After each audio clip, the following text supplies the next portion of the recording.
Good afternoon, Tuscaloosa and Internet world. Welcome into the Monday edition of the Joe Gaither Show right here on DeMarcus.com, right here on YouTube, on Facebook, on Twitter, right here on Spotify, Apple Podcasts, and on Amazon as well. Anywhere you can get your podcast, you can check out the Joe Gaither Show on Bama Central and BamaCentral.com. I want to say big thanks to Chris Walsh putting us on another week. Go follow him on the Twitter machine, on the X machine, at Writing Walsh.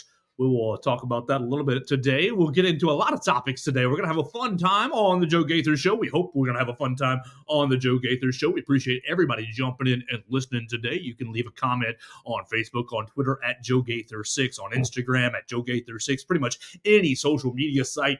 It's at Joe Gaither6. We had a fun weekend. We'll get into some of that. We got a number of topics to get into today, but the main event is going to be head coach Jeris McIntyre from Tampa Catholic High School down there in Tampa, Florida. Head coach Jeris McIntyre coaches the Tampa Catholic Crusaders, former Auburn Tiger. Sorry about that for anybody who's off-put by that. But former Auburn Tiger, Kansas City Chief, NFL Europe as well, and the head coach of Tampa Catholic Crusaders, the head coach of Jameer Grimsley, 2024 Alabama cornerback commit. So we'll hear from head coach Jeris McIntyre in a little bit. That's going to be the main event for today's show. But we will have several topics that we want to get into from the weekend. As always, we want to encourage you to check out our other Bama Central podcasts. We've got All Things Bama with Katie Wyndham and Austin Hannon, and we've got Blue Collar Unplugged with Blake Byler, Jacob Pickle, and Matthew Gibson, Blake Byler. It was going short on one name. Matthew Gibson, Blake Byler, and Jacob Pickle. Yes, all three of those guys bringing you Blue Collar Unplugged, the other two Bama Central podcasts on the Bama Central Broadcasting Network. So what will we do on a Monday? Obviously, we've got about a 15, 20-minute conversation upcoming with Jeris McIntyre that we talked to earlier in the day. I really appreciate you, Coach McIntyre, giving me some of your time talking about the recruitment of Jameer Grimsley, all his skills, and kind of what makes him unique. We encourage you guys to stick around and listen to that. We also want to talk, still on the recruiting train. Alabama got two pretty big recruits, one underrated recruit and one highly, highly coveted wide receiver over the weekend. We will talk about the two recruits that Alabama pulled into the 2024 and 2025 recruiting class over the weekend.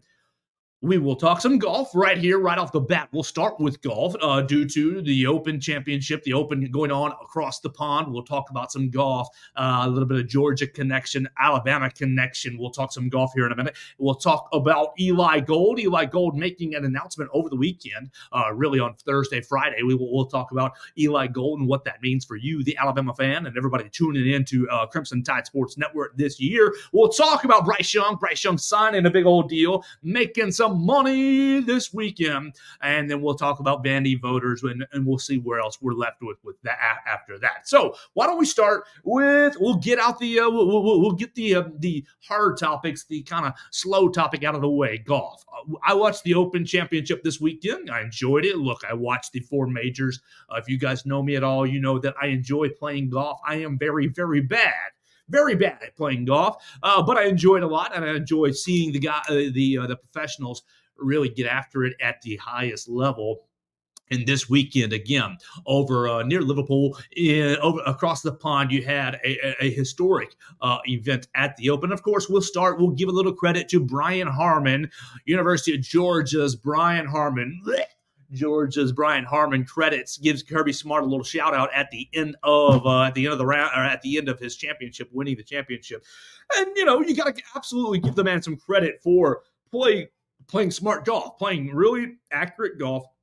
What did he had the least amount of putts per for the event this past weekend. He putted very, very well. A large improvement on his putting track record. Not really known for being a great putter, but this weekend really putting it together and very accurate off the tee. You had a lot of guys going out of bounds, internal out of bounds over across the pond. Was very, very interesting. A lot of fun to kind of watch. You had the winds, the rain. Obviously, it was pouring yesterday on Sunday. Great. Good for you, Brian Harman, winning the event. What I want to talk about is the Alabama aspect. Oh, my gosh. Justin Thomas.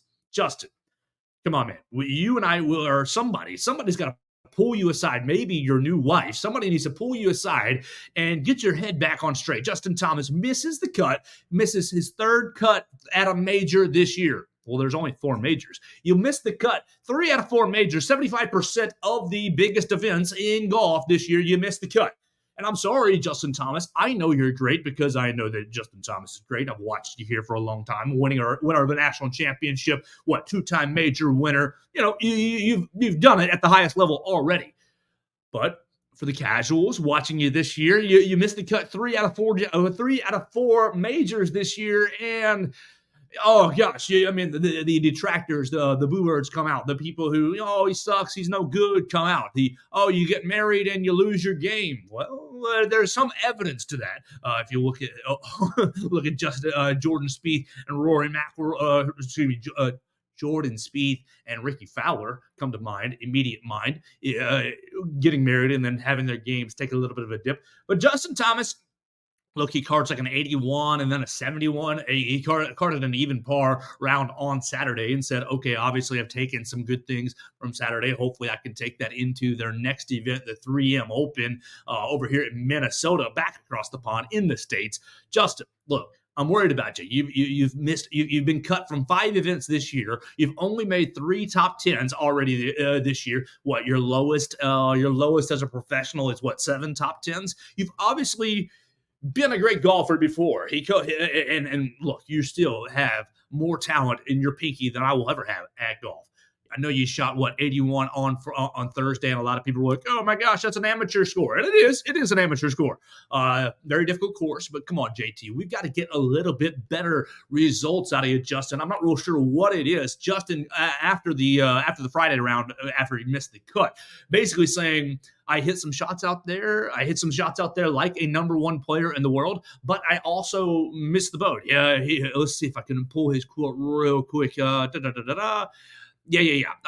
used today, this was talking about the Friday round, I used today as a good opportunity to get ready for next week, this current week. And I felt like I did that. The golf in Minnesota is obviously slightly different than here in Liverpool, but I'm hitting a lot of good shots. I'm just making so many bonehead mistakes and crazy things are happening. He goes on and says, the larger concern was unforced errors, which he called 9-year-old kind of stuff. Quote, there's nobody that shot 82 and hit some of the quality shots that I did yesterday, the Thursday. It doesn't make sense. I'll hit shots like a number 1 player in the world, and then I'll make a 9 on my last hole of the tournament. I don't know if it's a focus thing or if I'm putting too much pressure on myself or what it is, but I'll figure it out. I'll be better for it. Now, look, I do think, JT, you will be better for it, and you are going to work it out. But in the immediate future, the immediate next steps for you, Justin Thomas, I'm worried about you missing the Ryder Cup. And, people who are golf fans, the Ryder Cup is a big time event. You can say, I don't pay attention to golf, this, that, or the other. Okay, that's fine. But the Ryder Cup is essentially the equivalent of the Golf World Cup. You get the Team USA together against Team World, Team Europe, and they go head to head. And Justin Thomas has traditionally been very, very good in that event. Justin Thomas currently sitting in 13th place in Ryder Cup standings. I believe the top 6 players automatically qualify for the Ryder Cup. So he's sitting on the outside of Ryder Cup qualification. He is 6-2-1 in the last 2 Ryder Cups. He's basically been a strong player for Team USA over the course of his career. And right now you're staring at missing the Ryder Cup or forcing Zach Johnson, team captain Zach Johnson, to basically make a very hard decision. Do you give Justin Thomas one of the spots and one of the exemptions, even though he's been playing very hard? Let's see if I turn that off. We are not going to that sound right there. Sorry about that. A little bit of sound error. No problem. But yeah, do you make Zach Thomas give him one of your spots saying, hey, you're going to rise to the moment. You're going to play well in the Ryder Cup. You've played well in the Ryder Cup in the past. Or is Zach Johnson going to have to leave you off because of your run of poor play? Tough decision. Obviously, the Ryder Cup is huge in the game of golf, and you want to see Team USA win again. JT, you got a couple of weeks, man. Ryder Cup, I believe, starts. Let's see. I believe it starts. It's last weekend of September. Last week of September. September 29th, all the way through October 1st. And so you got a little bit of time, JT, a little bit of time to get your game back in action, get your game back in shape. Oh, the 3M Open, a nice day at the 3M Open is going to mean a lot this coming week. Hopefully you can bounce back, Justin, and get your game back on track and qualify for the Ryder Cup. Now, look, I'm going to save your ears for the golf talk until probably the Ryder Cup or until the FedEx Championship, which, honestly, JT is in danger of missing the FedEx playoffs for the first time in his golf career. And you hate to see that. You hate to see that because I would love to see him. Obviously represent Alabama very, very well, winning majors, making lots of money, and being able to give us some money that we can pull for week in and week out at the top of the leaderboard. All right, let's keep it rolling. Let's keep it rolling right here on the Joe Gaither Show on Bama Central, on Apple Podcasts, on Spotify, on YouTube, everywhere that you get your podcast. Let's move it on to Eli Gold. Let's move it to Eli Gold real quick. Eli Gold joining my friend Ryan Fowler on Tide 100.9. I believe it was Friday.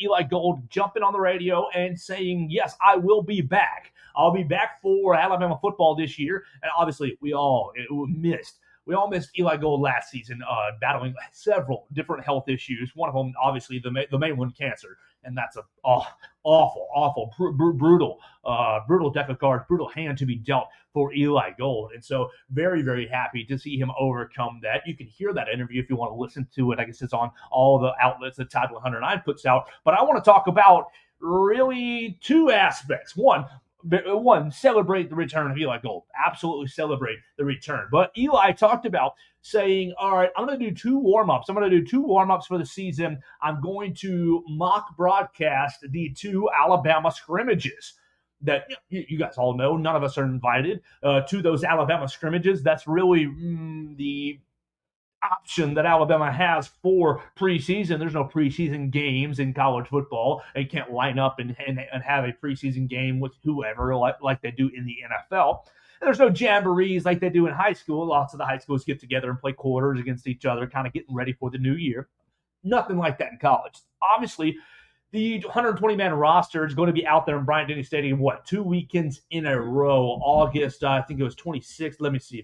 August 19th and 26th. Are the two scrimmages. And look, they are right around the corner. If you're missing Alabama football, hang on, like a week away until we open up fall camp. And then we will be up all in Nick Saban's business, asking all kinds of questions, making him upset with us, trying to get you ready for the new season. But Alabama scrimmaging on the 19th and on the 26th. And I've got an idea.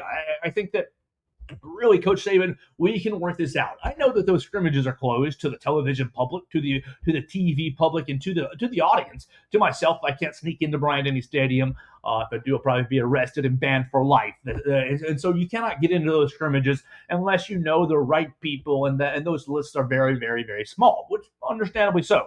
But here's an idea. We're in the NIL era. We're in the name, image, and likeness era. Let's get a link or a QR code or some sort of a way to listen to Eli Gold run those two practice broadcasts. Now, you don't get the television aspect. You would listen to it through the internet. You would listen to it on podcasts. You would listen to it on regular radio. But you would make it maybe you funnel it through Yay Alabama, the collective that runs here at the University of Alabama. Maybe you funnel it through that, or you funnel it through the athletic department. However you want to set up. How much could you get from the Alabama fan? Look, you've missed Eli Gold for an entire year. You didn't hear him call a single Alabama game for the span of 12, 18 months, probably longer than that, given that he last called a game at the end of the 2021 season. Yeah.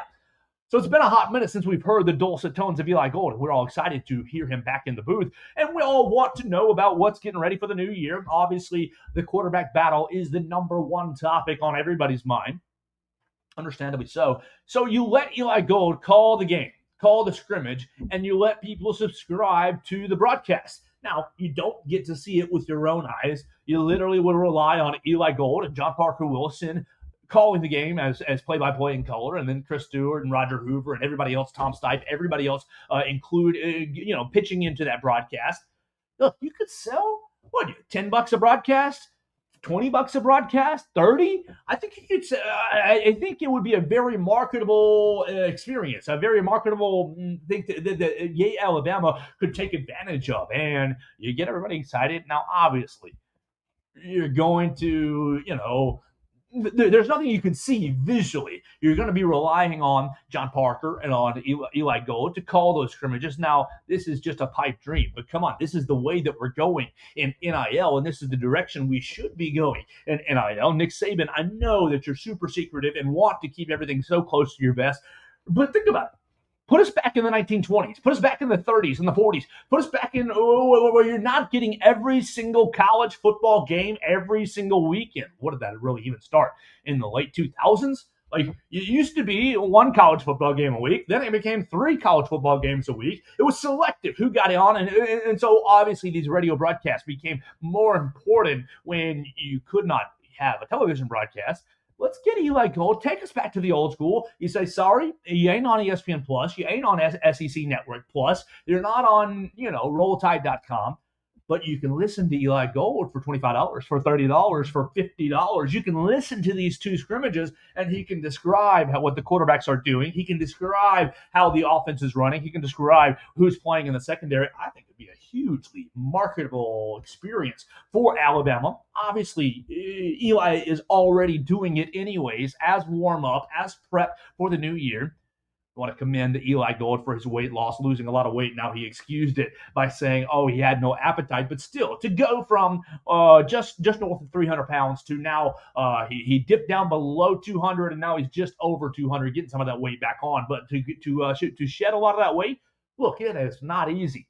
So hopefully, Eli, we look forward to having you back in the booth, listening to us on Crimson Tide Sports Network, listening to all the games, getting the inside scoop. I love getting the sideline report from all the various sideline reporters over the last couple of years. Rashad Johnson last year, Christian Miller, and Mark Ingram doing a little bit of that together. Corey Reamer as well.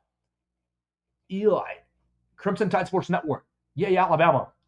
Put your heads together. You got 1 month. You could get 2 major marketing experiences, 2 major money-making experiences, not only for the athletes, but it could probably help Crimson Tide Sports Network, probably help Yay Alabama. I think it'd be a great experience. Let's have a radio-only broadcast for those 2 scrimmages, August 19th and 26th, while the public is set, on the outside of Bryant-Denny Stadium, no televisions, no lives inside. It would be awesome to rely on Eli Gold and John Parker Wilson for that experience. And I think you could make a lot of money. Hopefully the powers that be are 2 or 3 or 4 steps ahead of me on that end. All right, let's keep this bad boy rolling. I want to talk about Twitter real quick, because I know it's not a topic for everybody. We'll talk about Twitter, then we'll talk about recruiting, and then we'll obviously hear from Jeris McIntyre, head coach Jeris McIntyre of Tampa Catholic. All right, so Twitter over the weekend. Look, if you're not familiar with it, Elon Musk has taken over Twitter, 6 months ago, somewhere in that range. And now he has changed it from Twitter to just X.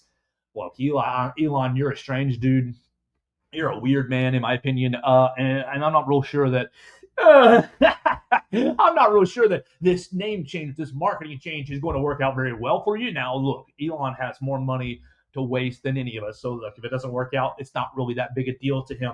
But very strange. Come on. It's reminiscent. It's kind of reminiscent a little bit of HBO, going from HBO, a great brand, a well-known brand, an established brand, to just Max. I'm not real sure that I'm game with it, Elon. I'm still going to call it Twitter myself.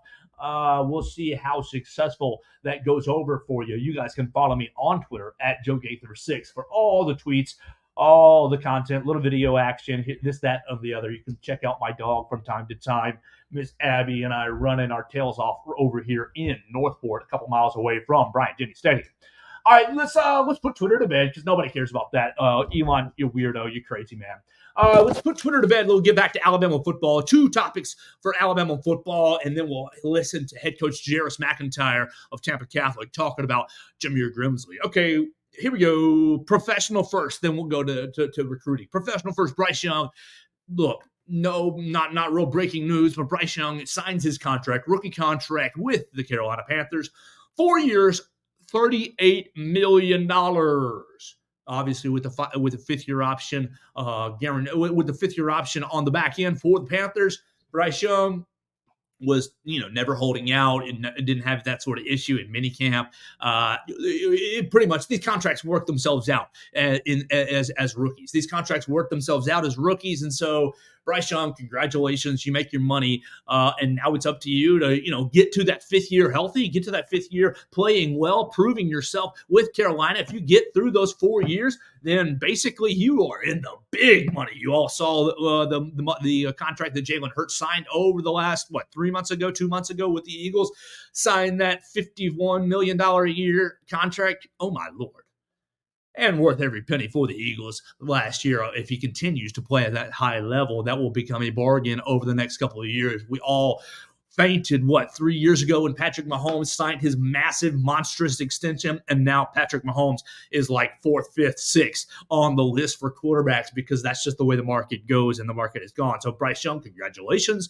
You now, have more money than any of us can ever dream of. I hope that you use that wisely, and, I am pulling for you to have a great career with Carolina, and we'll see what happens. I'm not real. Look, the NFC South is terrible. The NFC South is a bad division with Atlanta in flux without a quarterback, with Tampa, in flux, moving on from Tom Brady, and obviously New Orleans probably is my favorite in the division.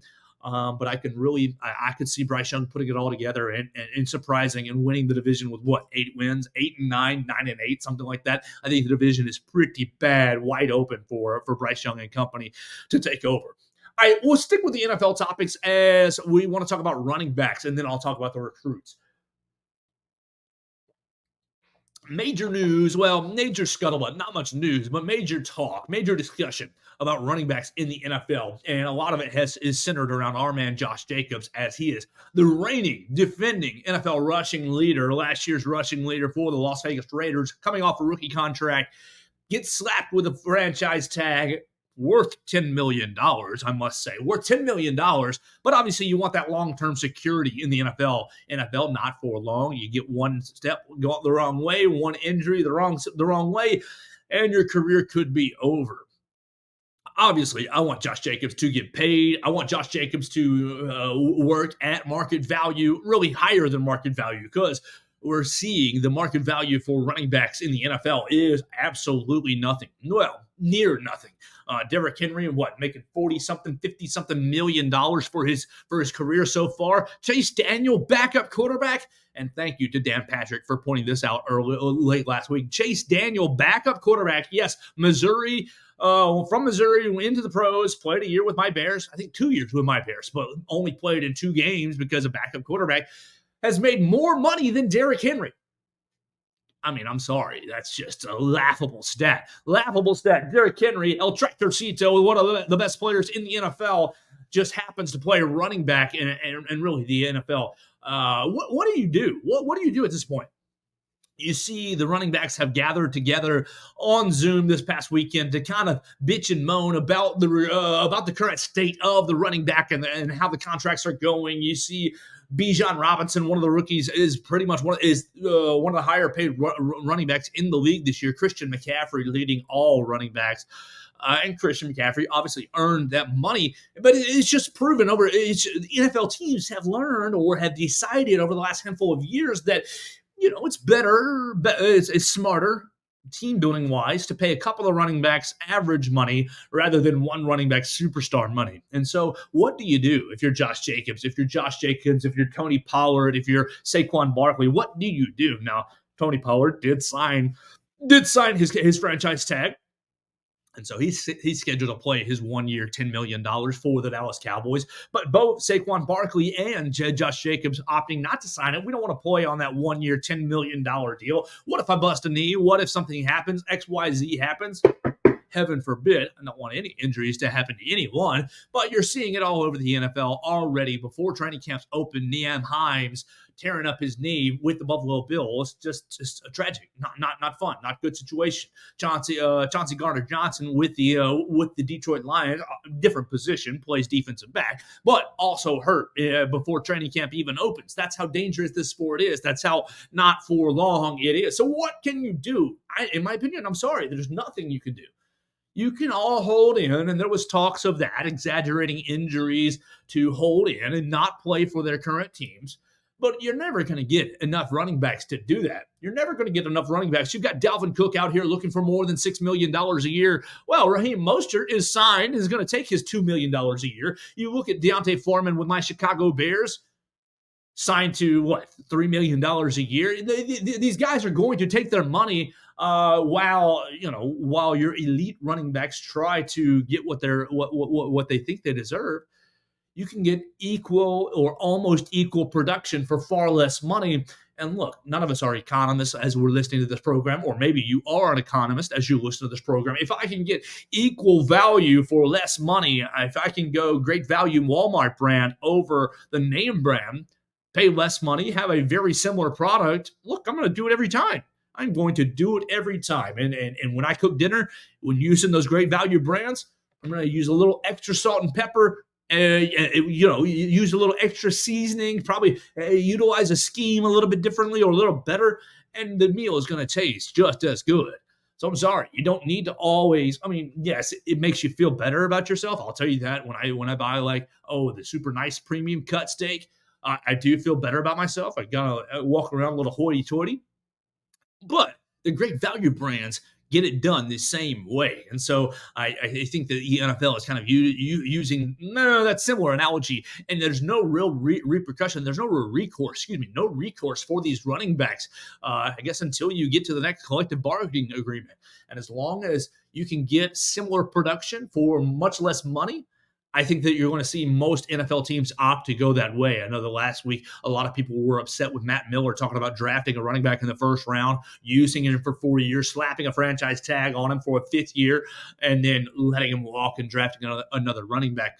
Like, does it stink? Yes, it does. But that is kind of the life and times of an NFL running back, and that's how it works. All right, so we're going to put the NFL to bed. Congratulations, Bryce Young, big money. Obviously, Josh Jacobs, I'm hoping you do get your contract. The news on that this morning is he is prepared to hold out through the entirety of preseason, and he's not going to lose any money for that. He's not going to lose any money for that because he hasn't signed his franchise tag. Where he will start to lose that $10 million is if he starts to miss games. You miss preseason, that leads right into missing games. My other Derrick Henry note, did you see the Houston Oilers? The Houston Oilers throwbacks? Oh my gosh, gorgeous. When I was a child, the Houston Oilers moved from Houston to Tennessee. They were the Tennessee Oilers for maybe a year or two, just very, very short time before they became the Titans. But going to enjoy seeing those old Oilers uniforms once again. Gorgeous, the baby blues, the red, the white. It looks great, and I think Derrick Henry will look great in that uniform. And let's spin this bad boy to recruiting.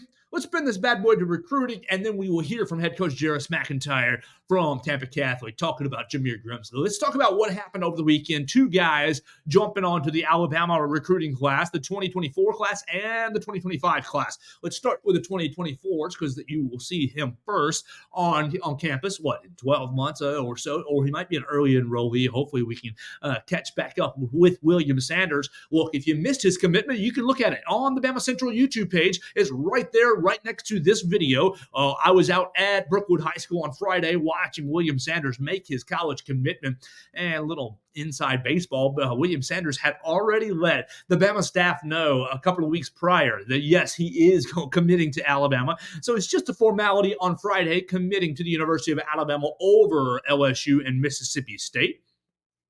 Great to be on hand for that. Head coach Mike Bramlett speaking to his character throughout the process.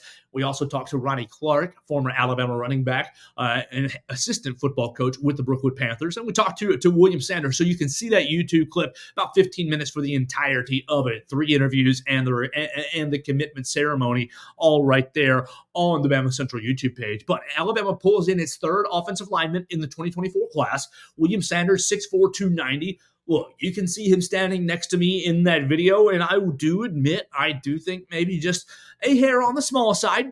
But hey, if Nick Saban and Eric Wolford have said, hey, this guy's good enough, and if you want double double downs, just look at the other scholarship options, LSU and Mississippi State and the like, UCF, Memphis. He had a lot of scholarship offers, lots of them. And I don't think that, look, I know, local kid, but Nick Saban is not just offering kids just because they're right next door. No way. Nick Saban doesn't waste scholarships. You cannot waste scholarships when you only have 85 to dole out and to divvy up throughout the 4 classes or sometimes 5 recruiting classes at one time on your roster. You can't waste a scholarship just on a feel-good story. This fellow, William Sanders, has stones for hands, has absolute rocks for hands. And if he hits you, you're gonna go down. And look, while he might be a hair undersized, this man is solid muscle. You can tell standing next to him, there's not 1 ounce of fat on him. And really, through our interactions on Friday, lots of great talk about his character, his hard work, his attention to detail, and I think those things are going to benefit William Sanders a ton as he goes through the last year of Brookwood and then comes onto campus here at the capstone of the University of Alabama. So now Alabama with Joseph Ionata, with Casey Poe, and William Sanders all committed in the 2024 class. 3 offensive linemen, and I think 3 offensive linemen who really embody the Eric Wolford mentality of work. You heard the interview with Joseph Ionata, 2 weeks ago, and pretty much he said nasty in every other answer. I want to be a nasty player. This is what it means to be nasty. We want to bring that nasty, and I love that. Cannot wait to get that mentality. I think William Sanders is exactly that same sort of player, that grinder, the go-getter, the I'm going to finish every block kind of a player. And so great to see Alabama securing William Sanders on Friday, adding their 15th overall commitment in the 2024 class, still sitting with the number 5 overall recruiting class in the current cycle. Now, I had a little bit of communication with Mr. Casey Poe over the weekend. Casey Poe said he wants to jump on and join us pretty soon. He is out at church camp this week. So, Casey, hope you enjoy church camp and hope we catch up with you. That'll make for all 3 offensive linemen on the show already. We've already talked to Joseph Ionata. We talked to William Sanders on June 9th. If you want to go back and listen to that program or listen to it on Spotify, Apple Podcasts, wherever you get your podcasts. And then we also caught up with him on Friday after he made his commitment. On Saturday, Alabama got a huge commitment. Light, small guy, 6'1", 185, but hugely coveted Jaime Ffrench, wide receiver out of Jacksonville, and becomes really the second 5-star wide receiver in the 2025 class. You guys already know about Ryan Williams. Ryan Williams out of Saraline High School, probably the dirtiest mother bleeper I have ever seen ever in high school. Ryan Williams, amazing player. Well, Ryan Williams goes out to an Elite 11 camp, goes out to actually an Under Armour camp this past year with Jaime Ffrench, and Jaime Ffrench steals the MVP award away. Jaime Ffrench and Ryan Williams are proving to be good friends already. You can see them congratulating one another on their Twitter accounts. And really, Jaime Ffrench seems like he is going to be the perfect complement to Ryan Williams. You look at that 2025 class, and it is all offensive players, and it is all superstars. You brought in Anthony Turbo Rogers, the number 1 player in the state of Alabama, already transferred to IMG. You've got Ryan Williams, already the Gatorade Player of the Year, Jaime Ffrench. You got 2 offensive linemen, and so you're starting to get this an elite offensive class in the 2025 class. So I'm really excited to see Jaime Ffrench and Ryan Williams paired together. And look, you'll obviously got to hold on to them for another 18 months. They've got to get to next December's signing date, but great to have these guys committed already. All right, one more recruiting note, well, maybe 2 more recruiting notes, and then we'll turn it over to our conversation with Jeris McIntyre, head coach of Tampa Catholic Crusaders and coaching Mr. Jameer Grimsley, 2024 cornerback. All right, so on Wednesday, this coming Wednesday, we're going to be looking for DeMarcus Riddick. DeMarcus Riddick out of Chilton County High School, 5-star edge rusher. Kind of technically committed to the University of Georgia, but DeMarcus Riddick is hosting a commitment ceremony on Wednesday at 4 p.m. And I'm going to plan to be there. We're going to hopefully get down to Chilton County for Bama Central. Make sure you're following us at Joe Gaither 6 and at Bama Central for all of those news. I'm going to hopefully be there. He's, like I said, technically committed to Georgia. But he's considering Alabama and Auburn. And look, if you are hosting a commitment ceremony, let's read between the lines here, guys and girls. Let's read between the lines. How often do you host a commitment ceremony to reaffirm a commitment that you've already made? I think pretty rarely. think pretty rarely. So I think it's pretty likely that DeMarcus Riddick will flip to either Alabama or Auburn on Wednesday. And it's going to be a huge battle to get his commitment because this fella is a premier edge rusher, a bad dude coming off the edge. And pairing him up with Sterling Dixon would make for a great pair, in my opinion. You heard Sterling on my program, really one of the first recruits that we had in June. Sterling talked about trying to get DeMarcus Riddick into the class. And I think that is would be a huge get. Now, look, one thing that you've been seeing over the last week, and I think it's absolutely horrible, disgusting. And maybe it's just because it's it's become an Auburn trend. There has been a trend. There have been a couple of people, fans, making fake Alabama accounts and trolling and or disparaging some of these recruits. You're seeing it happen with DeMarcus Riddick right now. Oh, Alabama doesn't need you, blah, blah, blah, blah, blah. We don't want you. They're fake accounts. You can read about them. You can see them. You can find out who they really support, and most of them really support the Auburn Tigers. And look, support the Auburn Tigers if you want to. That's your own business. I'm not here to say be a fan of me or you or anybody. Be your own fan. But that's such horrible behavior, such despicable behavior to go on to social media and to say, look, stay out of recruits' DMs. Stay out of recruits' comments. Stay out of their mentions. I mean, if you want to be in their mentions, let's make it simple. Alabama would love to have you, sir. Auburn would love to have you, sir. Georgia would love to have you, sir. Whatever the case may be, support your own school. That's how you should be a fan. Support your own school. Let the other coaches negatively recruit. Don't be out there negatively recruiting. I saw DeMarcus Riddick's grandmother or alleged grandmother coming onto the social medias and basically saying some of this action and some of these some of this behavior has really opened her eyes and is opening the family's eyes. And so I don't think that it's really working the way that Auburn fans are intending.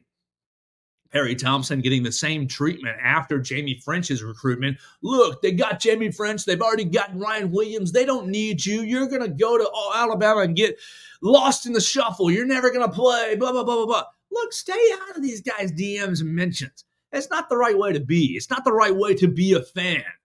Look, I know that huge money is at stake, and you all want to win. You all want to see your programs perform at the highest levels. You want to see your players and your coaches and your teams playing with the best players. I understand that. Go out there and support them. Give these recruits a Roll Tide, a War Eagle, a Go Dog, something of the sort like that. Support your own program without disparaging, without negatively recruiting against other schools. I think that's very classless, and it makes me kind of sick to see, as recruiting has been one of my focuses over the last handful of months. All right, so that's going to do it for our program today. We had a lot of fun talking about several topics. I'm going to turn it over to head coach Jeris McIntyre. Now, what you're about to see or hear is a phone conversation that I had with Coach McIntyre this morning. Coach McIntyre and I spoke about 15, 20 minutes about Jameer Grimsley and really trying to get to know him. Hopefully, Jameer will join us on the program, but I had a little trouble getting up with Jameer, and so we do the next best thing, talk to his coach and try to find out what makes him tick, what makes him good, what makes him bad, what he needs to work on.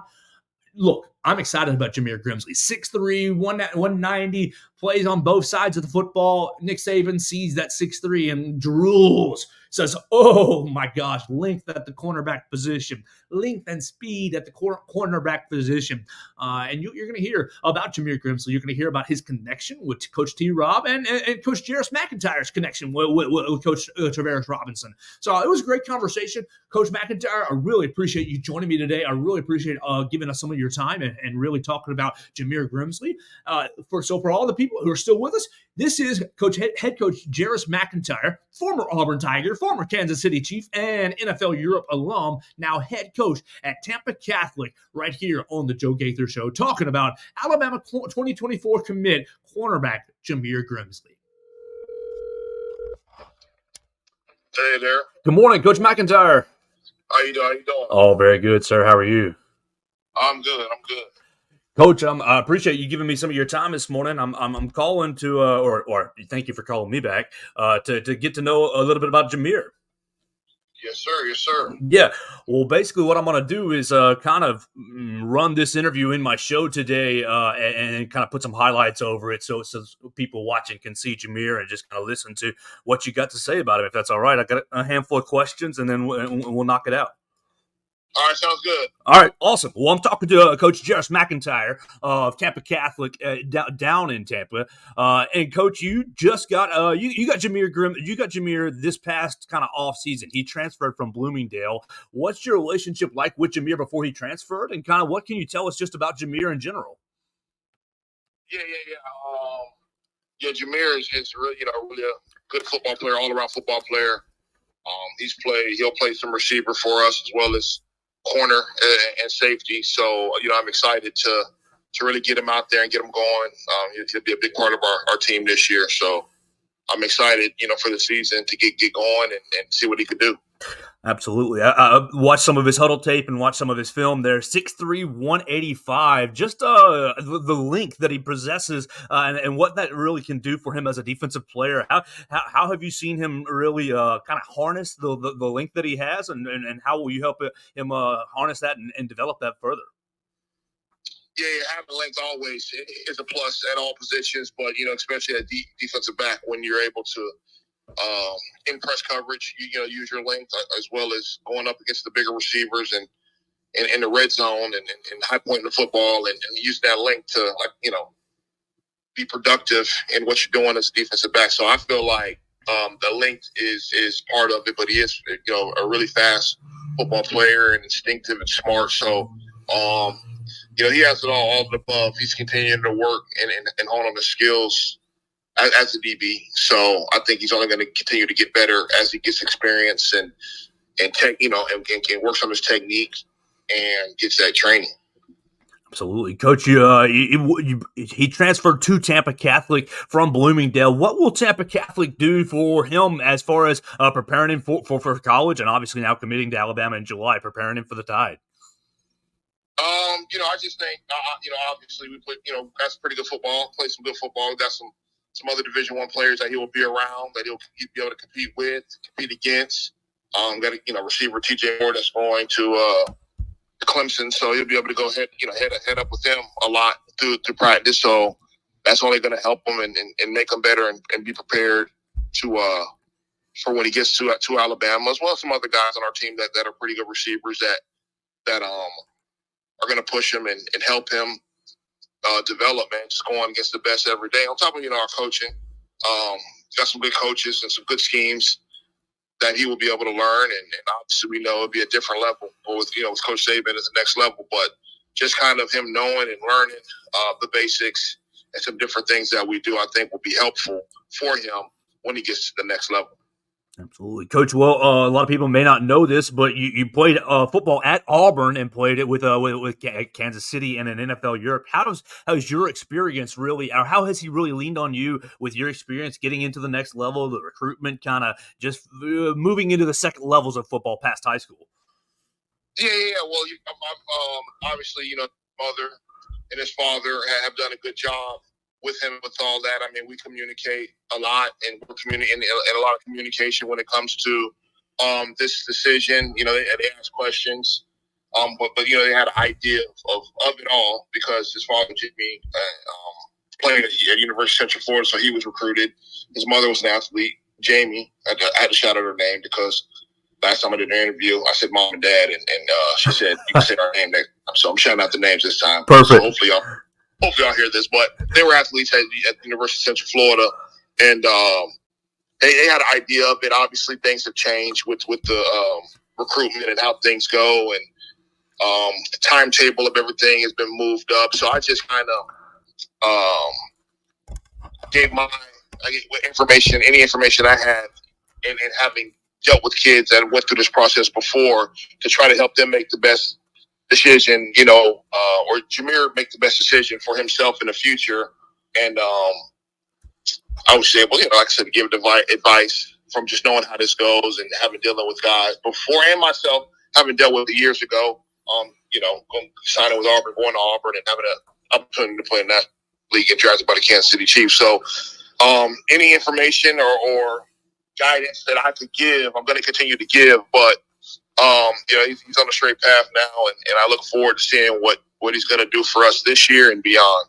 All right, little quick question about Auburn. You didn't try to steer him to down to the Plains, did you? I'm just teasing. Man, he went up there. I mean, I guess I don't know how his experience was when he went up there, but he did go visit. I try not to steer the guys. I mean, of course, if they want to get to the Plains and then play for Auburn, I'll be excited for them if it ever happens. Well, I've had some guys go there before, but I'm happy that he is going to Alabama. I have a really, really close friend, Jeris Robinson, T-Rob, that played with me at Auburn. That will be his defensive back coach when he gets there. So he'll be in good hands with Coach T-Rob. But, like I said, I'm happy for the kids wherever they go. If it is Auburn, I'll be, a little super excited. But you can't go wrong with the University of Alabama and being a defensive back. And you're stealing my notes here. I was going to ask you about Coach Jeris Robinson and really just what his relationship like. Every time I talk to the athletes, they always talk about what a great man he is, how he connects with the players, and then just developing players.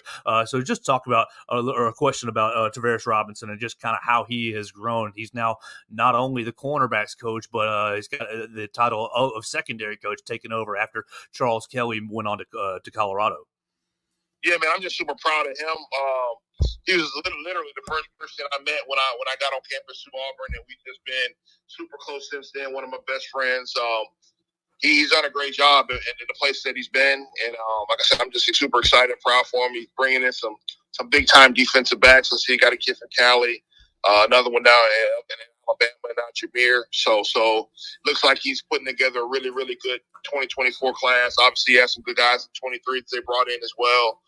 And I'm just excited for him. Hopefully the secondary doesn't play too well in the Iron Bowl. But outside of that, I root for him and hope, he does the best and continue to do what he's been doing for years he's been in it. That's awesome. That's great. Well, you texted me a couple weeks ago when we were kind of getting set up a little bit about Jameer's helmet size. Did you guys have trouble getting him a helmet with the Crusaders? Yeah, man. No, we found that. I told him all the coaches say he has a baby face and little bitty head. So we've definitely found a helmet for him, and he's ready to go, man. He's ready to go. We got him a good helmet to go, and he'll be ready when we start up Monday next week. Well, we did find a helmet that small, so I was good. I was happy we could do that. Oh, okay. I was misreading that. I thought you were insinuating he had a large head. It's the other way around. No, it's actually small. It's actually small. If you look at his one of his profile pictures on On 3, I think they've changed it since, but he looked like a little baby with a tiny head. So, me and T-Rob were laughing about that when he met him and all that stuff. But man, he's a heck of a player, great kid, and he's going to continue to do great things, man. Just gotta stay focused and keep working. He's been getting some outside training through Javier Arenas, who actually played for Coach Saban and won some national titles at Alabama. So he does outside training with him, and I think that's going to be helpful, and it has been helpful for him to help prepare him when he gets to Alabama. So we're proud of him. He's got to keep working and have a good senior season, a great senior season. What are some of the things that you want to see Jameer improve on, either athletically or off the field, improve on in his final semesters of high school? Yeah, I mean, I honestly think, I want all my players to improve on everything. So I won't say everything, but he's an outstanding athlete that does a lot of stuff naturally. He's working on his technique. I think that's the biggest thing. Not that he doesn't have technique. I just think as a defensive back, a lot of it is technical. And as he continues to work on that, he's going to be really, really good. He's already really good now, but I think, he could be great as he continues to learn the techniques of playing defensive back. But not to be selfish, I'm, the offensive side of the ball as a receiver, but he could be a great receiver too. I mean, for us, he goes out there and has good routes, great hands, can make plays down the field. So, he's going to play defensive back in college, but I would never count out wide receiver to shoot even both ways. I said the bad word on shoot even both ways because he is that dynamic, on the offensive side of the ball as well. So just improving on all aspects of the game, I would say. There we go. I'm got about 2 more for you, Coach, and I really appreciate your time this morning. We're talking to Coach Jeris McIntyre, head coach of Tampa Catholic Crusaders. I'm reading that y'all went 9-2 last year. Are we expecting to go a little bit further or repeat on a strong season? Yes, sir. That's always the plan. We're going one game at a time, but with the talent we got and the coaches that we have, we put it all together. That's what I envision. I just want to take it one at a time. Everybody has the goals, and goals come, for me, one day at a time, winning one by one, going one by one. So I look forward to it. That's what I want, and that's what we're expecting. Well, I'm hopefully going to have a lot of Alabama fans listening to this interview trying to get to know Jameer as best as possible. I was looking up on Jameer's Twitter. He was promoting a Tampa Catholic Crusaders lift-a-thon, maybe donations. Is there any way that Alabama fans or people can get behind Jameer and get behind the Crusaders this season? I think they did show some love. He got some donations. We Good. just closed it. But whoever did donate, I thank you. It's much appreciated. We raised, I think, in 2 or 3 weeks, or I want to say 3 weeks, about $33,000. So any Bama fans that did help, I much appreciate you. Well, we want to absolutely support all our players from the moment they get on. So I really that's great to hear. That's awesome to hear. Okay, last one for me, really, Coach, is there anything about Jameer that you're not gonna read about on Rivals, on Bama Central, on the big websites? Anything that stands out to you that people need to know about Jameer? Man, the biggest thing for me really was his GPA being over 4 or 4, right out of 4, over 4. Really smart kid, man. He take the honors, AP's courses, and he's just a really smart, intelligent kid. And I think that will take you a long way outside past football. So that's one thing that I would say, not that people don't know, but I would like for them to know, is that he's a strong. I mean, Troy is strong, but a very, very smart kid, strong in the classroom. So that's something that I want people to know. Just a lot of times you look at the football player and the guy in the helmet, but just knowing hey, this kid is a really smart kid. He can do it in the classroom and has a bright future after football. So I'm not sure if that answered the question, but that's exactly the answer. Yes, sir. I want to know everything about him we can. Positive, absolutely. That's a huge positive. When I watched his recruitment at the very end of it, or when I watched his commitment, at the very end of it, everybody go 1, 2, 3, stop playing. Is there a story behind the stop playing? It feels like that's kind of a slogan for Jameer and his family. Yeah. Well, so that guy, Coach Chauncey, I'm gonna give him a shout out. Yeah. Coach Jaime thing on Crunch Time Survivor. Check him out. He was a youth league coach or one of Jameer's youth league coaches. So he actually did this commitment video in the mall, in the Brandon Mall, at one of the stores. So that's a little slogan that Coach Chang has for his Crunch Time Survivors podcast deal. And he just kind of shouted out and tell everybody to stop playing and let them know that it's real. And Jameer's a good kid and a baller that's going to do big things. Well, Coach, I really appreciate your time this morning. We're going to be following the Crusaders all year long, and I really appreciate it. Hopefully, I'll get to catch up with Jameer in the near future, and you've really given me a lot, and I appreciate it this morning, sir. Yes, sir. I appreciate you. Thank you. Yes, sir. I hope you have a great day. All right, you too. Yes, sir. All right, so big thanks to head coach Jeris McIntyre for joining us on the program today. You can listen to that on Apple Podcasts, on Spotify, on Amazon. You can watch it again on YouTube, on Facebook, on Twitter. You've got the Jameer Grimsley highlights going over it as Coach McIntyre and I spoke really about his highly coveted prospect. And look, it sounds like he's in a great spot. It sounds like Jameer's in a great spot to learn and continue to grow. He's going to be going up against Division I receivers and playing high-level football. Look, if you don't know about South Florida, if you don't know about Tampa, Florida, they got some high-level football. So Jameer's going to be tested this year, and you love the college background of both his parents. Interesting that both of them were UCF Knights, and you love the college background of his coaching staff. So look, very, very happy to have Jeris McIntyre on the program. Really appreciate his time. You can follow him at Jeris McIntyre and give him a shout out or tell him that you appreciate his time. We can support the Crusaders and their program throughout the whole year. Obviously, we want to see Jameer perform well, stay healthy, perform well, and have a lot of success. Make sure you're following Jameer Grimsley as well on Twitter at Jamrock_. At Jamrock_. Let him know that you maybe want to hear him on my program. I would love to hear him on my program. We've had a couple of conversations. We're just trying to work out the right time to get Jameer on the program. Really appreciate Coach McIntyre joining me to talk about his highly coveted prospect. Really exciting to see Jameer Grimsley jump onto campus, get to the capstone very, very soon, and continue the tradition of great defensive back play right here in Alabama. So for me, that's going to do the program. I'm Joe Gaither. This was the Joe Gaither Show on Bama Central. You guys can follow me at Joe Gaither6 on Twitter, on Facebook, on Instagram, really wherever you get your social medias. It's at Joe Gaither6. Send me your comments, questions, queries, and complaints if you want to do that. And then obviously follow Jameer Grimsley at Jamrock_, at Jeris McIntyre for Coach McIntyre. We really appreciate their time. We are at Bama Central for all things Alabama. We appreciate everybody following us at Bama Central. We're going to be covering all things Alabama. Oh my gosh, we're like a week and change away from fall camp actually opening.